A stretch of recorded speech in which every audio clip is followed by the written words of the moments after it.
Hello and welcome to the Hardy Brain, the show that takes athletic, introverted entrepreneurs and leaders and transforms them into ironclad brain performers. I'm your host, Dr. David Hardy.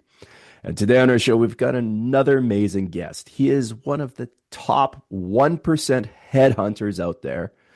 He is the creator of one of the top AI hiring systems, and he is on a mission to eliminate bad hiring from the planet. Welcome to the show, Rick Girard. How you doing today? I'm doing great, man. Just working on changing the world one company at a time, baby. That's Well, right on. Well, let's dive into this. Like, how yeah. messed up is the hiring world? Like, we've all sat through interviews and through some point in our life, from our first job, and sometimes we're lucky we're on the other side of the table and interviewing people and going, "Wow, I like well, I what's almost going think on that here?" yeah, I almost think both sides of the table, you're unlucky, like if you don't know what you're doing, right? Like Right. I've never it's funny, I talk to entrepreneurs and business leaders all the time, and so many people I hate interviewing. Why do you Ah, hate interviewing? Because I just don't know what I'm doing. right. Well, okay, so I mean I get that, but I just like to have conversations. And if you think about interviewing, it's the one thing within a business that people have never been trained to do, but it's probably the most critical component of building a business that that uh that nobody's really good at. Like Right. it's Well, you know what if you just read all the books about culture and you're a good person, your product's amazing, you think your business is good, people are just gonna fall into the right position, right? Absolutely not. No, No, no. it doesn't happen. Entrepreneurs, entrepreneurs, and I mean, like we tend to like people, right? Like so, Yeah. we'll see some commonality, um, and or we just don't like them pretty quickly, and we are very biased creatures. It's Right. just it's embedded in our DNA. And so when you see somebody, like when you meet somebody who reminds you of somebody who gave you a bad experience in the past, you automatically are shunning them away. And when you meet somebody who, reminds you of you in some sort of way, then you automatically like them, right? Unless you don't like yourself. Well, But too, for the like hiring yourself for a position you don't want to do is probably a bad idea, right? 100%. Yeah. But that's It, probably what's going through that person's mind when they're interviewing, though, is, oh, I want somebody I like. you know what? I've had so many times I've sat down with CEOs and we've been talking and that like, look, two things. I just need to get this seat filled. Like I need somebody to do the work. And then the second one is, and I'd like to be able to go have a beer with them at the end of the day, right? Okay. Really, you Yeah. don't. You're not going to really go grab a. I'm like, it doesn't matter if you personally like somebody. What matters is do they align with your behavioral structure that drives success in the organization? And I don't think we think about that. Okay. Um, Kind of expand on that. Like, what do you mean by that? so what I mean by that is, like you hear a lot about core values and mission, vision, purpose, and Oh, to and a lot of nausea. Yeah. yeah. Well, but for a lot of people, they think it's bullshit, right? But and for most companies, it is.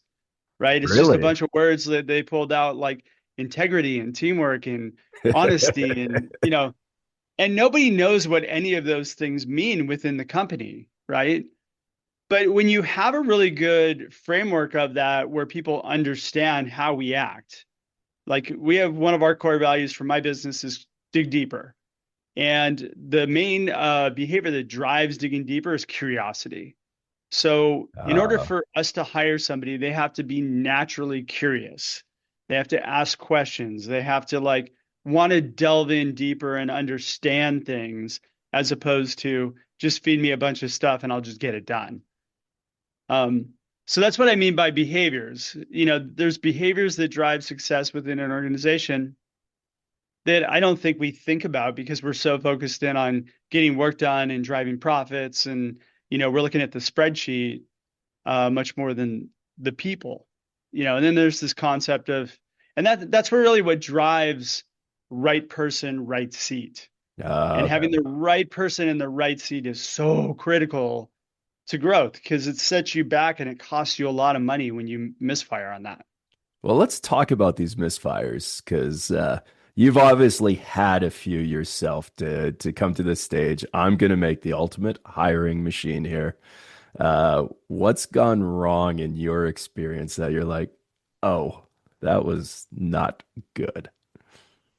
Yeah, I think the best place to start is take a step back. I mean, like I've hired tens of thousands of people as a headhunter into tech firms, throughout my career. Um, I transitioned a bit ago to being a retained search executive, and this was 2012.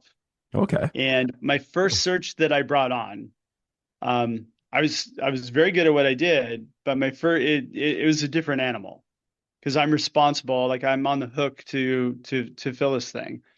So I had identified three really good candidates. One I sent over, um, and it was the first one that had the interview with the CEO. CEO meets this person. They have a 45-minute conversation about the Oakland A's. That's That it. was that was the interview. I'm not kidding about this. It's like, And this wasn't for the Oakland A's, was it? no, no, it was just about their favorite baseball team.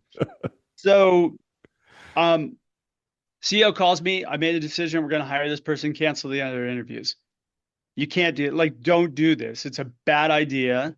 Um, and so many things can go wrong here because, like as I understood how their interview unpacked, I'm like, you have no idea, number one, if the person gets the job, if they even really want the job, or if they have the capacity to be successful in your organization. And he didn't care. So he went with it. And I fought him on it. And 6 months, almost to the day later, he calls me and he wants his money back. And it's my Like, fault. had to be. Yeah, it's always my fault because I presented the person. So I calmed him down. We had a conversation about it. And what I found out was that the person he hired um, worked for 6 months, came in almost like I like to call these type of people the internal arsonist. He hired an Wow. arsonist who came in and like burnt down the structure from the inside, ran out two of the key engineers that were on the team, and then lost one of their like single-handedly managed to lose like one of their customers, which No was a way. Wow. yeah.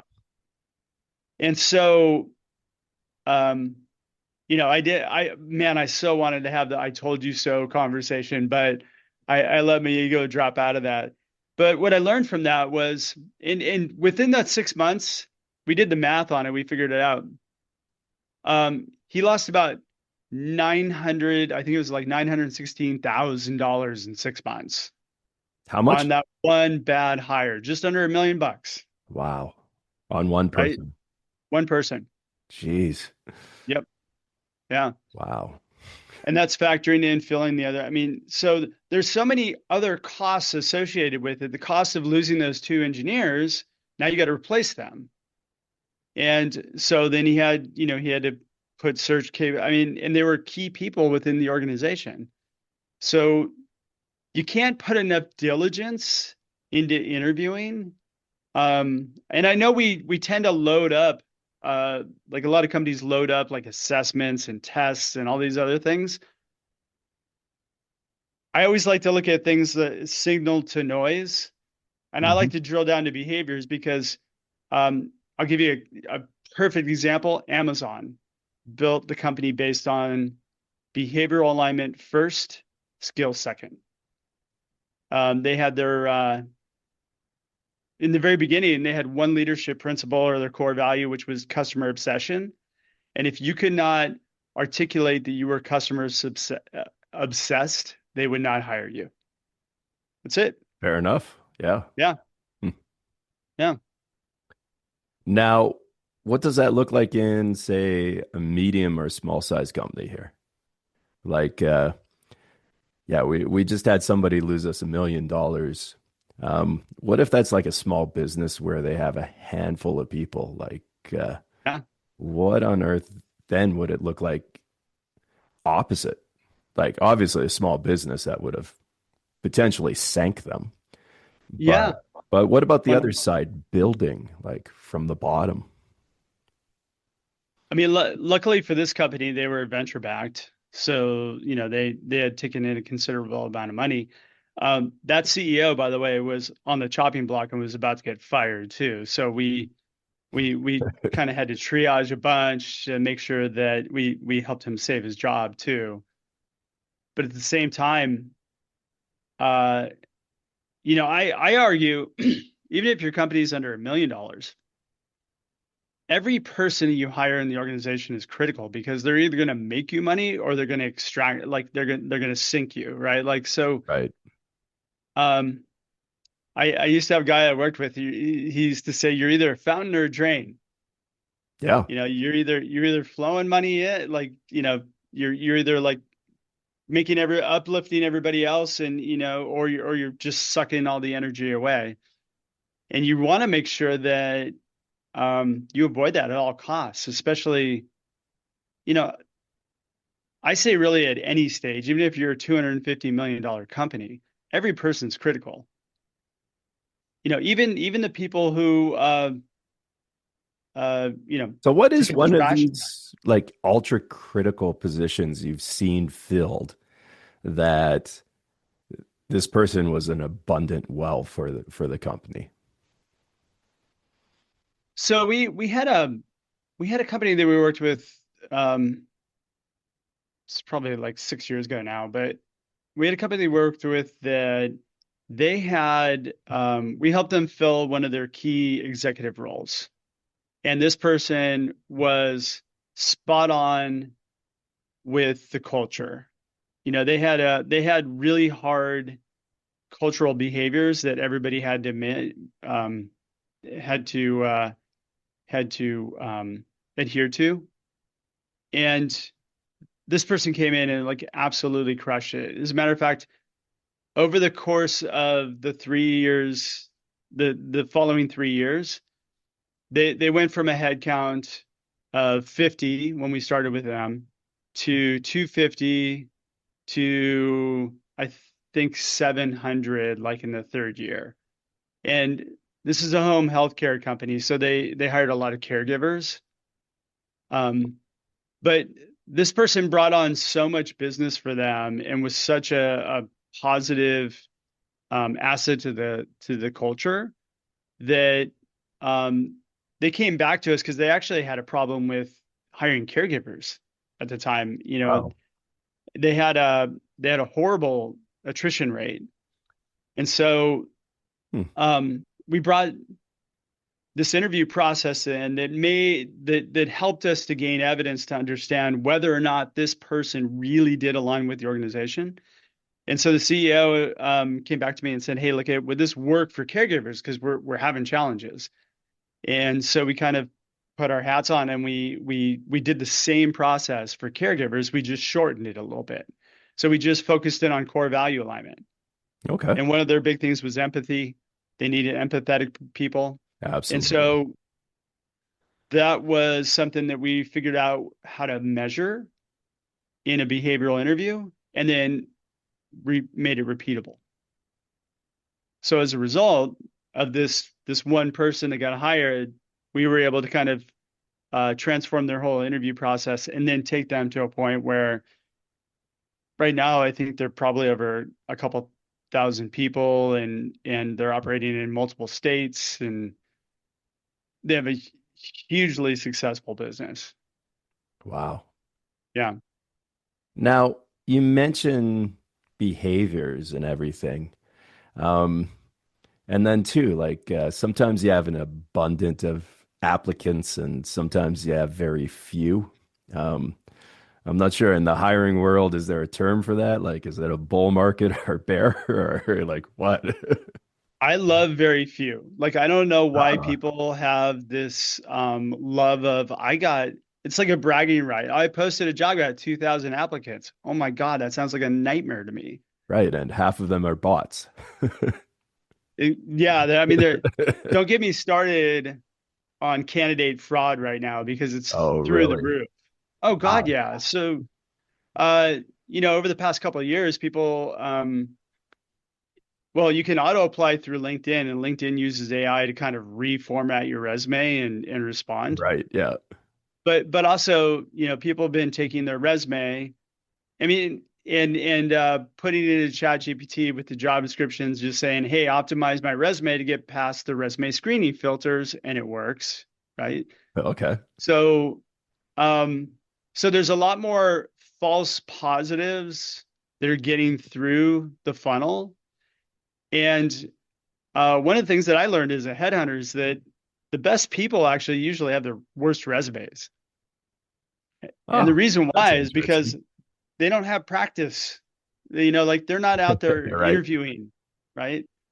Um, so I'm on this big mission to eliminate resumes because resumes are actually a waste. The most valuable content on a resume is the contact information and the white space. It's like what's not being said on it, right? I gotcha. Yeah. So, um, All right. So if you eliminate resumes, what are you doing then? Are you like all of a sudden to lurker on social media to figure out who this person is? no, that's why we build InterTrue, right? All right. Yeah. So there's my shameless plug. So, again, I'm pulling from my experience as a headhunter. You build a stable of people through conversation. I'm a big proponent in the best hiring strategies are one, referrals, and two, just cold outreach to people Really? that are actively working in jobs Hmm. because you can develop relationships with people. I do a thing every Friday as CEO of my company. Every Friday, I do an hour and a half. I call it filling the funnel. And I just pick one of my roles.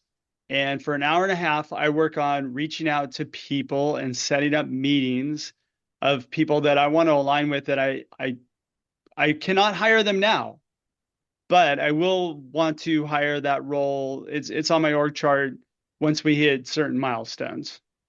So what I'm doing is I'm setting myself up in a position where when I'm ready, I've got 4 or 5 people that I can pull that'll call me back.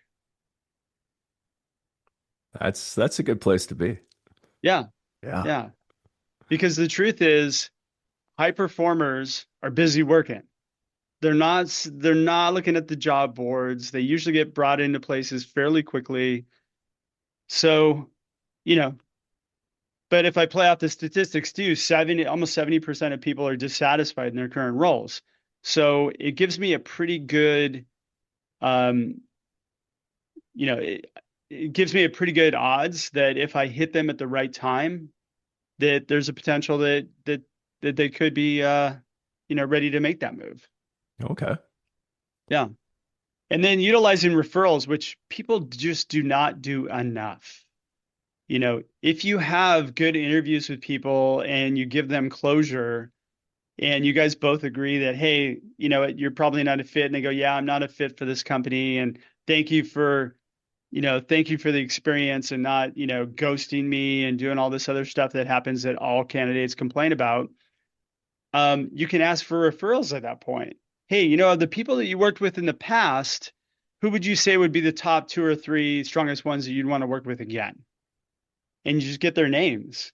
Hey, do you mind if I reach out to them? I mentioned that I talked to you. No, not at all. It's Right. a really easy conversation. Um, and again, these are just things that just nobody does it. Now, your system, InterTrue, is it doing Yeah. that? So what we do is um, quite unique. We're leveraging AI from a performance intelligence perspective Okay. to uh, number one, co-pilot interviews. So essentially, we help coach interviewers in real time so that they're asking questions to gather more deeper, richer data for them to make successful decisions. Because a lot of times you ask a question, you get a surfacey answer, And if it's something you like, you just kind of move on to the next question. Well, we don't, we kind of teach people how to test those answers. Oh, Um, okay. the bad actors are the people who are really good at interviewing, but they're really bad at being hired. Those are the people that you want to make sure that you're getting the true story from, Right. right? And they, I talked to a sales guy. Man, this was back 3 or 4 months ago.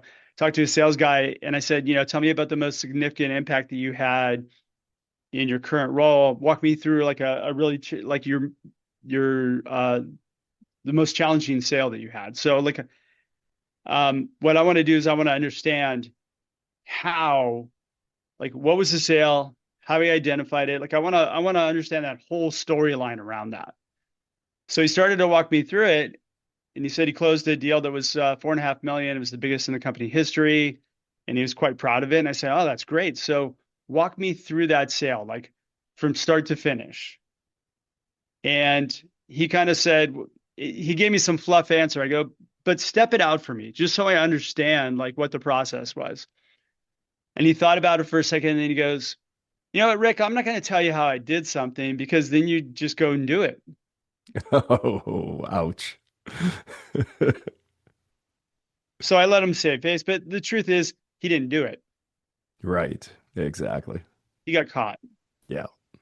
Because anybody who's done work, like if I asked you, how you just ran through your last client, you could step it out for me. You have a process, like, Yes. right? Yeah. Because you did it. Now, if you didn't do it, you know that you're going to get yourself tripped up. Yeah. And that's what we need to understand in the interview. You know, we need to understand, did this person actually make an impact? So if you're a smaller company, no role is trivial. They're all important. I get some people saying like, well, but we're just hiring customer service reps. Those people are dealing with your customer, Yeah. right? So you want, it's not just customer service reps. I mean, everybody is critical in your organization. You just have to treat them that way. Yeah. No I different than a like VP. I like the example you used earlier on healthcare aides. Like Hmm. a lot of people will see a healthcare aide as kind of being the lower tier on the healthcare professional spectrum, but really they're the ones that spend the most time with the people that you're caring for.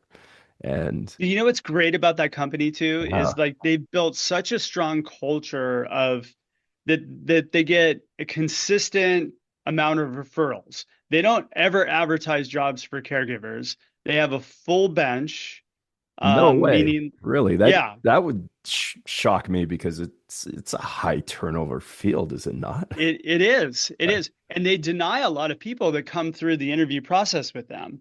But the people that they do have been with them for years and they keep them engaged and Hmm. they love the company. The other thing is they have a voice within the company. So like they're included. They're not just a caregiver out there.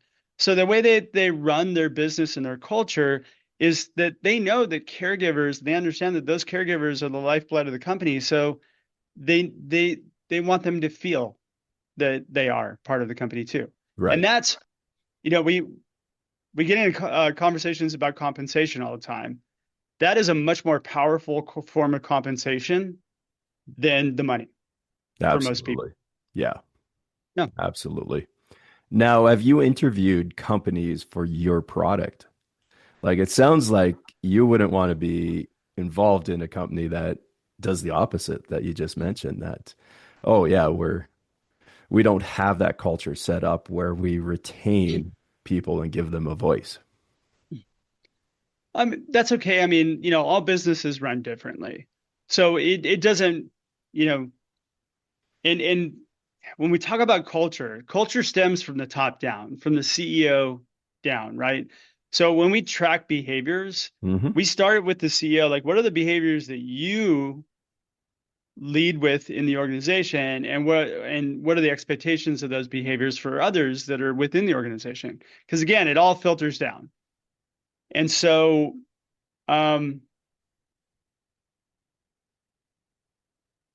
if they don't know what those behavior, I mean, like it's actually easy to drill down on those behaviors. And if they don't know what they are and they don't really care, then obviously not going to be a good client for us. Right. Yeah.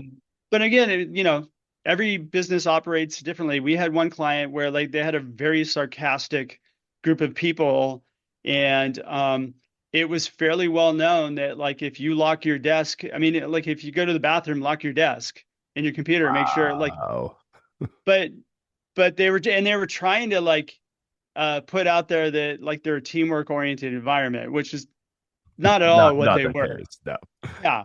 So we eliminated that and just said like, hey, one of your core values is watch your back, you know, Yeah, and that's and it fine in places, it's right? Like, it's true. Yeah, it's yeah. true. Well, And we've like all it's watched The Wolf of Wall Street. Like, there, there's exactly. company cultures where you're looking for those people with those tendencies, I would imagine. I'm going to say something totally controversial. They're only toxic to people that don't fit That in that culture. environment. Yeah. Because there's a lot of people out there that like, yeah, I don't care. I'll go steal my friend's leads and we'll laugh about it afterwards. I mean, everybody there's a culture for everybody. I think the biggest mistake that people make in their career search is they take a job and they don't really evaluate the company. They take it usually for the compensation perspective, you know, and then they get in there and they're like, oh God, buyer's remorse sets in. What did I get myself into? Right. And I think where companies get in trouble is they don't own who they really are. Fair You know, enough. if you're So, a backstabbing environment, say it. so that goes back to the arsonist at the start of the interview here. There's probably some company out there that he'd flourish in, right? Of course, yeah. Yeah. My dad used to sell used cars, and I remember like, I got into he was a wholesaler, and I got into one of his cars. I go, God, why would you buy this? It was like just a $200 car, like it was nasty. Right. And he Yeah. goes, well, Rick, there's an ass for every seat. I was like, that super wise words. Yeah. So you've kind of been developed to be in this role where you find people behaviors and you're like, I got a spot for you. Yeah, kind of. I mean, I get so charged up about kind of that fit and getting the right person in the right role. But I'm also kind of a hacker at heart too. So Okay. my whole operating system, hiring operating system, and that interview process came from my frustration with being a headhunter, sending people in and like hoping that somebody didn't either screw it up or they were able to make the right decision because it always came back on me if somebody made the wrong decision. And so that's when I started kind of that aha moment that I had about you know that interview that went south that cost that guy, almost $1 million in six Right. months. Yeah. That was my aha moment that people don't know how to interview. And so I set out on fixing that. I was always told as a headhunter, you have no control or visibility or anything into what happens when two people go into a room together. You just got Right. to hope that it works out. So that never sat well with me. So I always wanted to Oh, like hack that. yeah. And what are some other tools you've used to hack that then? Like what something that's blatantly obvious to yourself that people just haven't realized yet? Um, well, I mean, I think it's a couple of things. It's like we try to measure things that are not measurable, right? So the Right. the Yeah. the one thing that's blatantly obvious to me is it's not acceptable for you to say this person doesn't fit our culture, but not be able to back why, Yeah. you know, based on what? And I've had this conversation a million times, as I've been downloading on interviews. Well, I don't know. I just didn't feel him. Well, what does that mean? Like, were you guys like gonna go on a date? Like, I mean, how does that even matter? Well, I got to listen to my gut. Well, your gut's wrong probably about 51% of the time. Right. So you you know, um, I did some nerdy dig deeping into like the FBI and the CIA and how they think about gut, Yeah. and they say like listen to but verify, right? So they actually have a process by which they verify their gut feelings, right? Like they have protocols for everything. Hmm. Just listening to your gut blindly, it, you know, especially in a scenario where you're interviewing somebody who's usually pretty uncomfortable and they don't know what to expect, and you're not getting the highest performance out of them. You're getting the highest performance out of the people that interview a lot, the ones who get a lot of practice. But the high performers, they don't ever interview. They interview maybe like 10 times in their life, Yeah. you know, being interviewed. So And what do you look? yeah, is it true too? The most nervous person probably wants the job the most. Yeah. Well, actually, the most polished person is usually trying to, pay some bills,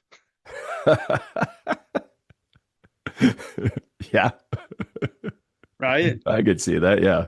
Yeah, it's like, okay, well, if you have $100 bill and a $1 bill, do you put that $100 bill on the outside of the stack or do you hide it in the middle of it? Yeah, I always put it on the inside. Yeah. Yeah, some people want to look glitz and glamour, but maybe they don't. Maybe they're not driving that. Yeah. Yeah.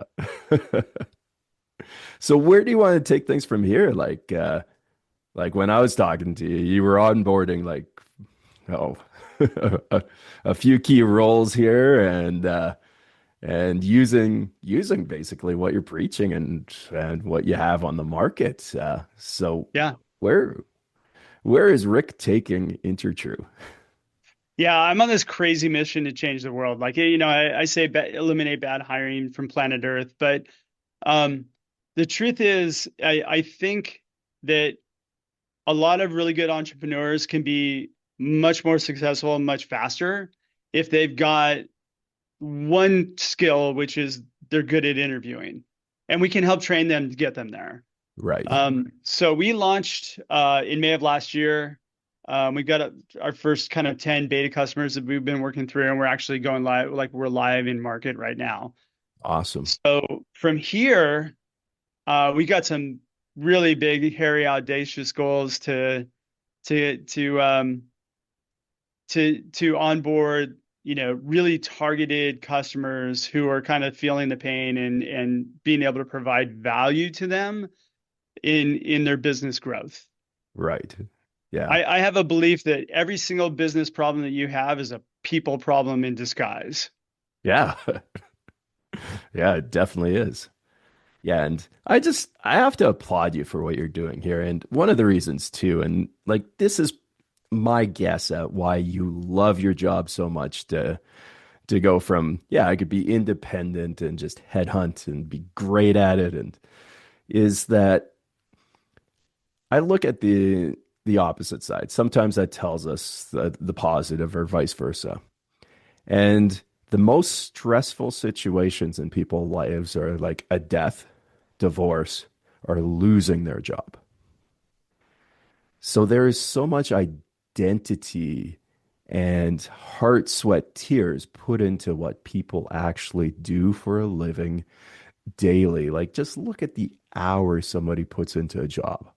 Yeah, yeah. And It's our to identity, right? it really is. And like for Yeah. some people, it's opposite. Like they could lose their house and wife and not care as much as, oh my God, my identity of how I work and function in life is gone. Yeah. Or the opposite. It's like, wow, this is prestige. This is my purpose. This is why I'm here. And yeah, it's just got to be something to put people in the right roles and then just to see things flourish. And it's got to be an amazing rush for yourself.